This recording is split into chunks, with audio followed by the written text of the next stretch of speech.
ఆయన ఏదో రెండు విషయాల్లో డిఫర్ అయ్యాడని పోలీసులు అరెస్ట్ చేసి లాకప్లో చిత్రహింసలు పెట్టి కడాన ఆయన్ని ఎన్ని విధాలు చేయాలనో ఆ రోజు చెప్పేవారు. అదే చూడాలి, అవన్నీ కన్ఫర్మేషన్ రావాలి. కానీ ఆయన లాకప్లో పెట్టి కొడతా ఉంటే ఆనాటి ముఖ్యమంత్రి ఆ ఫోటోలో చూసి వీడియో చూసి పైశాచిక ఆనందం పొందారంటే ఇంకేమన్నా అధ్యక్షతని ఏం మనుషులు వీళ్ళు అంటే ఒక ఎంపీని తర్వాత ఏదో ఆ రోజు సుప్రీంకోర్టు ఏదో ఆర్డర్ వచ్చింది, హైదరాబాద్లో మిలిటరీ హాస్పిటల్ పంపించారు, వాళ్ళు కూడా ప్రూవ్ చేశారు. తర్వాత దిశ ఒక ఎంపీ 5 సంవత్సరాలు నియోజకవర్గానికి పోని ఎంపీ ఈ దేశంలో ఎవరన్నా ఉన్నారంటే అది కూడా ఒక రికార్డ్, రఘురామకృష్ణరాజు. ఎవరు ఉండరు అధ్యక్ష. అంటే ఒక ఎంపీకి సొంత నియోజకవర్గంలో కూడా సెక్యూరిటీ లేదు, వెళ్ళలేడు. ప్రధానమంత్రి వచ్చాడు అధ్యక్ష.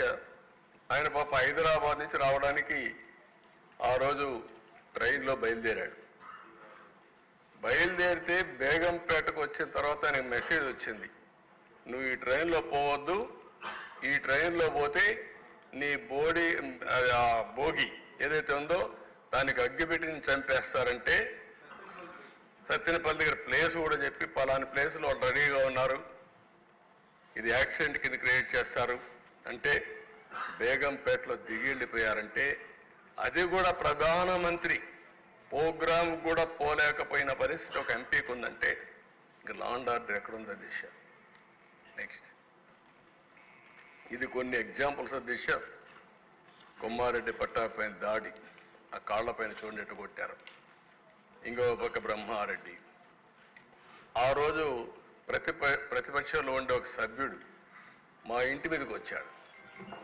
ఎక్స్ప్లెనేషన్ ఏంటి దిశ, నా అపాయింట్మెంట్ కోసం కర్రలు వేసుకొని వచ్చాడంట. అంటే ఎంత అసమార్థం కాదు. నేను ప్రతిపక్ష నాయకుడిని, నువ్వు ఒక వేరే పార్టీ ఇదివి, మా ఇంటికి నువ్వు ఎందుకు రావాలి? వస్తే ముందు నాకు చెప్పాలి, నా పర్మిషన్ తీసుకోవాలి. కనీసం చెప్పకుండా వచ్చి ఇది చేస్తే ఆనాటి డీజీపీ ఒక మాట అంటాడు దిశ, నేను అమరావతికి వస్తామంటే నా మీద చెప్పులు రాళ్లతో దాడి చేశారు.